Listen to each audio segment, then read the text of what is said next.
How are you? Hey, like yourself, man. I'm great. I'm great. We're talking to DJ Bryn today. And Bryn, yes, yeah, firstly, you've got a very impressive biography. I've read through it. And yeah, one of the things I've read that was interesting to me was when you started out, apparently, when vinyls were still the in thing back then. Well, it's Oh. now the in thing again. But back in the day, like I understood from your biography that you started building your own DJ sets. Yeah, so obviously I grew up, I wasn't loaded, so I didn't have the cash, and it was quite difficult to get everything at the time because even the DJ equipment at that time was quite expensive. So I ended up building my own mixer with a couple of sliders from a channel equalizer that I had, and then built up turntables from that as well. Yes. And obviously as I progressed, I actually bought the correct equipment. But yeah, it was quite an interesting thing, because DJing now from with turntables and what we mix on now is completely two different things. I gotta be honest with you. It's much easier to DJ on CDJs than it is on vinyl. And obviously the price now, it's more of a commodity to have vinyl than to actually have a CD as such. Okay, that's true. Yeah. Okay, and usually all these DJs, they've got stage names, but you mentioned in your bio that you wanted to stay true to yourself, and you actually choose just to use your own name. Can you tell me more about that? Yeah. So what happened was I used to just go by DJ Bryn. That was when I was DJing when I was younger, and it was all the underground parties and house parties and stuff like that. So I wasn't very creative with the name, obviously. So I just went with DJ Bryn. And then when I started DJing again, that also just happened very quickly, where I was all of a sudden chucked back onto a stage and then just started DJing. So I thought, I was thinking about changing my name and stuff. And I thought, no, you know what? If I keep to my name's already original. So it's easier for me just to be Bryn Lotter, even as the DJ and stuff. And I felt that also that I'm not giving any personas or anything like that. So I'm being real to who I am. And just, obviously keeping it real as what my name represents. If I can explain that in a better context. Okay, that's great. This is probably a question that every DJ, gets getting asked, or any musician or any band or anyone in the arts industry or in the entertainment industry. How did you start DJing? How did you? What triggered you to become a DJ? I know it's a very cliche question. Everybody asks that, but no. For people that don't know you, yeah.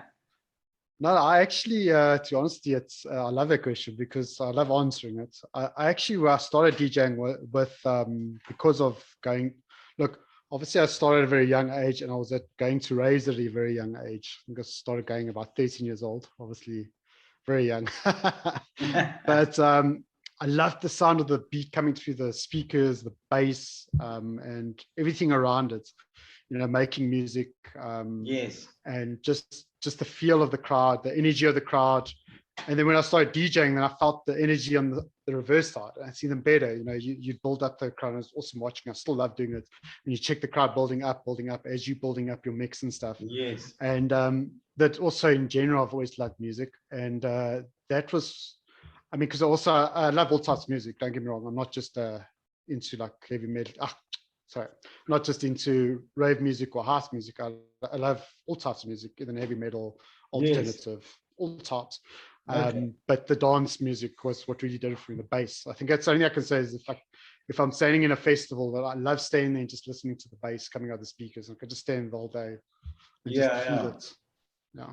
Okay, that's awesome. Yeah. You actually answered the next question. Which genre do you prefer? And do you make your own mixes of songs that already exist, or do you build your own original stuff from scratch? So It's a, if we're looking at a DJ perspective, so I do like, at the moment, I'm more of an open platform DJ. I do produce music, which is more EDM, which is more internationally recognized than locally. Yes. But I'm also now looking at a house genre that I'm actually recreating myself, which I have started on, just with time, obviously getting studio time to get back into it. So Yes. I'm looking and mixing up a little bit of more tech, deeper house for the local crowd. Yeah. So I'm looking at both areas. My music does well overseas, so I rather put the focus on EDM, but also want to now push back to going to house. So there is, like I've used to teach my students, there's about 100 and last time I checked, there was 156 different dance genres. It's not just EDM. There's wobble house, there's tech house, there's techno, there's dark techno, trance, then there's side trance. There's a whole lot of different genres just within the dancing itself. So I prefer more when I'm DJing to keep to that type of genre in that sense. So I wouldn't DJ out of that range. So I wouldn't go hip hop and I wouldn't go like DJ alternative music or anything like that. Yes. Okay, that's cool. Yeah, and you've got a couple of serious accolades behind your name. Tell us more about that, competitions and stuff. You've yes. So that actually is how I got thrown back into it. So I did take a break relatively between 2007 and 2014. Always loved it, but it was, I had family I had started a new family, and obviously, everything was new, and I couldn't do the drilling as I used to. So it becomes a bit more difficult once once the kids are on the scene and stuff. Yeah. So what happened was I started up again, and I ended up DJing at a festival that I'd organized, and I wasn't supposed to DJ. I just said, okay, you know what, I'll play tracks in between the band lineup, because it's a whole different bunch of bands. It was different genres as well. And the guy that I'd originally started the festival with, he said to me, no, I think just DJ 1 hour set. And then it just started going on. I ended up getting invited to all these places. And then my cousin in the UK said to me, no, I think you should enter the Miller Sound Clash competition. So I did. I think it was the last entry that came in on the Friday night. The competition was closing at 12, and I think I sent it in at 11 or something like that. Okay. And I did a mix. And then I got a phone call on Monday from a lady from Miller's saying that, you've been selected to represent South Africa up against... That's awesome. 7 other DJs. And I thought it was one of my friends playing a trap prank on me, to be honest. I really did. I was like, yeah, whatever. And then she convinced me. I was like, oh, okay, cool. And I came fourth in South Africa, but I was up against some really tough competition. I mean, it was radio DJs. One of them was Dino Bravo and Bruce from Metro FM. So it was, it's quite a tough competition, but obviously becoming fourth for me was quite an achievement. So. Yeah, no, that's brilliant. That's brilliant. And you were also a teacher at Copa. Did you like teaching? Or to show people how to DJ. Yeah, I assume it's a bit different to teach people to DJ than to actually teach them how to play an instrument.